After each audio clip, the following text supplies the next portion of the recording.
Hello everyone to a wonderful frozen day here in Bavaria, Germany. Some people are complaining that they only test expensive cars. So here we have a Mini Cooper E with the smallest battery and the cheapest Cooper that you can have.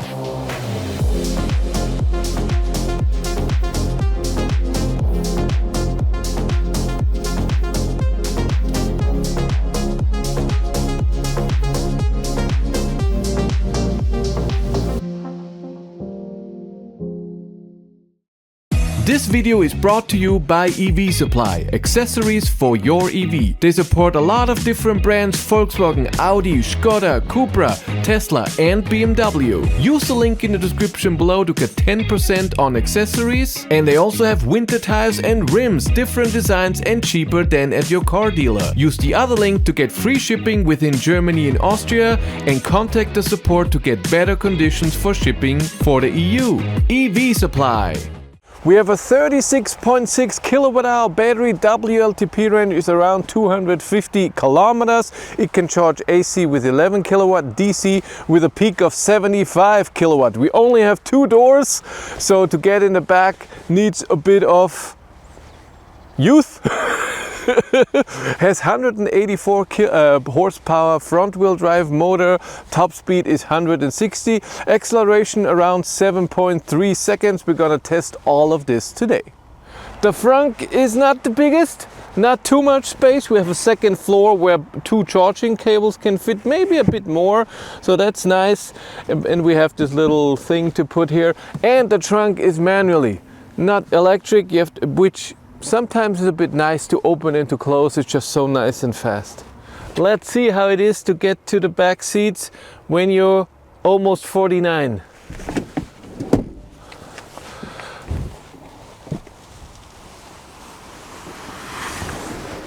Yeah. What is this?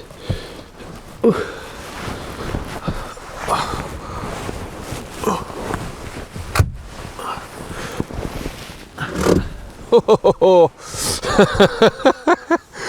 It's not that bad. Can I? Yeah. So of course I'm digging into this, but this is nice and soft.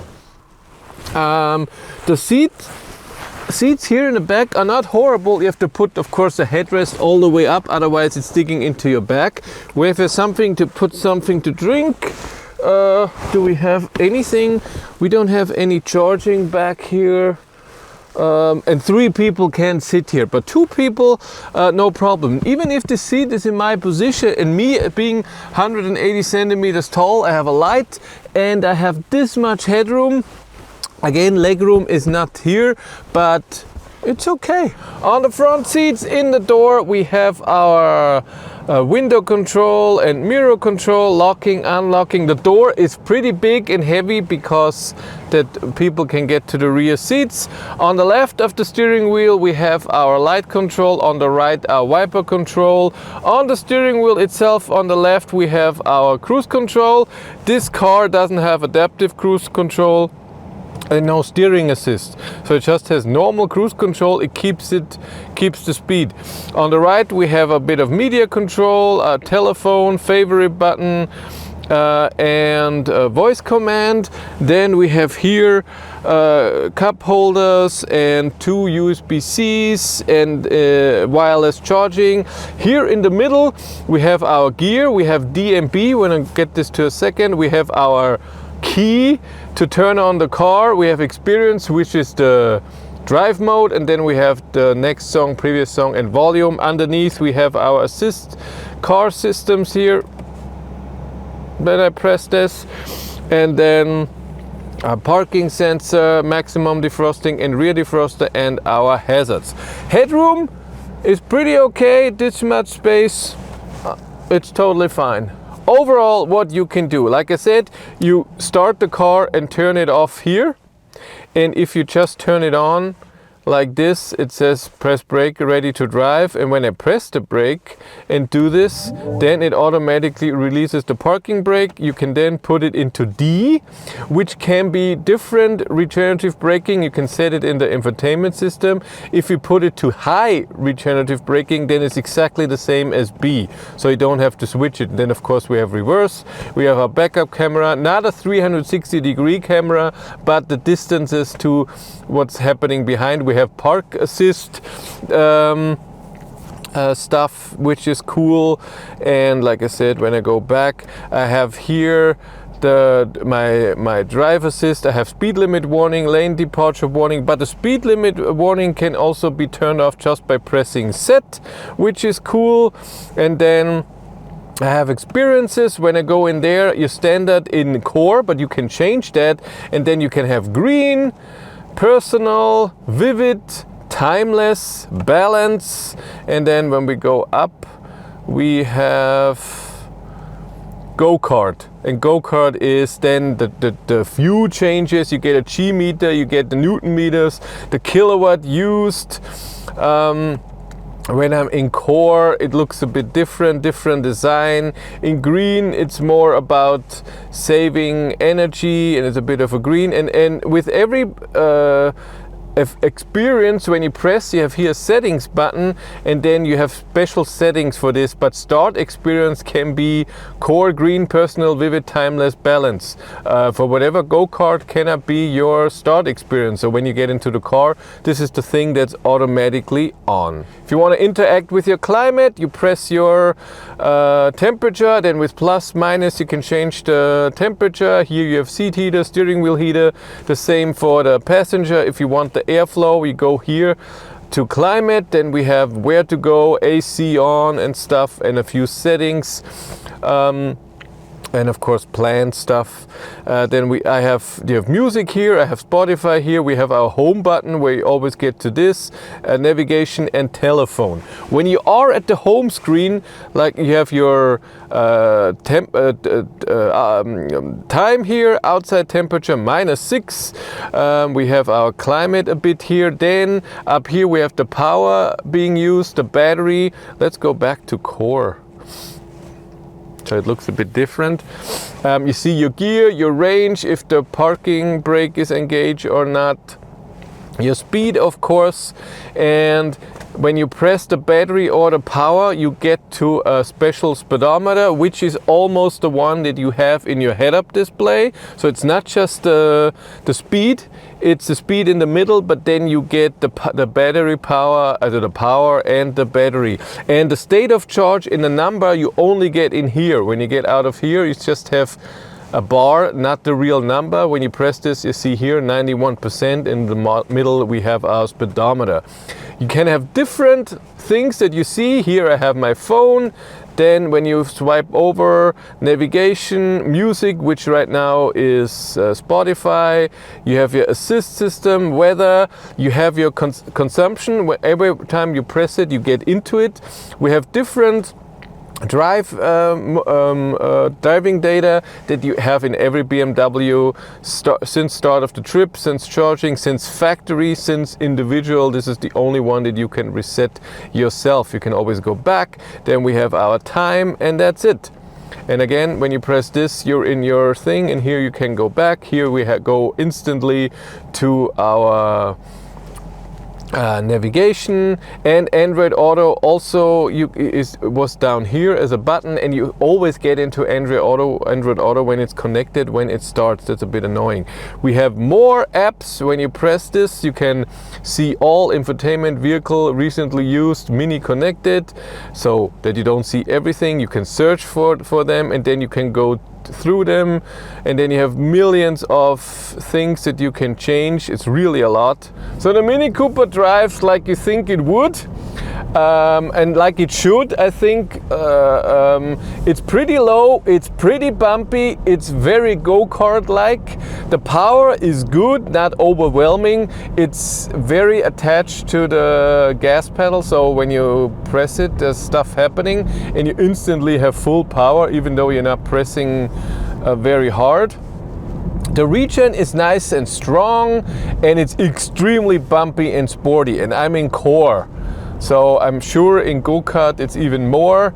And when you go around corners, it feels like this, because it's so sporty and go-kart-like. The steering wheel is pretty thick. That's also very BMW-like. They love that. We have the speed limit warning. I just press set for a second and I get the thing that it was turned off, which is nice. Lane assist I can turn off with pressing here, then I get this, but usually it's not annoying me, so it's pretty okay. The head-up display is nice brightness, so you don't have to look always here to see what speed are you driving. You can just look straight. Works good. Cruise control, you just press the I/O button and it takes the speed that you're doing. Like I said, no adaptiveness, no distance. It just drives the speed and will drive into the next car if you don't turn it off with braking or turn it off here as well. You can adjust the speed though by 1 or 10 kilometers an hour, is no problem. You can even press set to take the speed limit that it has, plus minus a special number that you put in. I also don't have steering assist, but it has been a while since I didn't have adaptive cruise control, normal cruise control. It's cool. So let's do acceleration test. I have Draggy, my GPS measurement device. Let's put it outside. So acceleration in this car is not amazing since it's front wheel drive. I mean, I'm in go-kart mode, and if I floor it,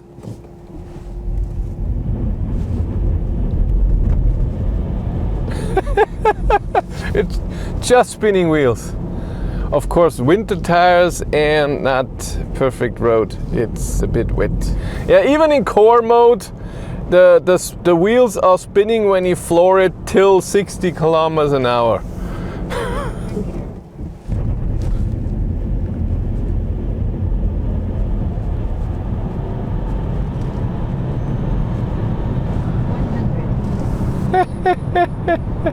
But 7.5 seconds.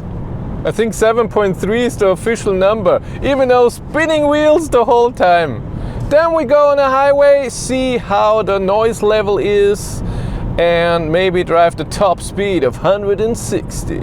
By the way, there's an option of the head-up display that you can get information if there's a corner coming.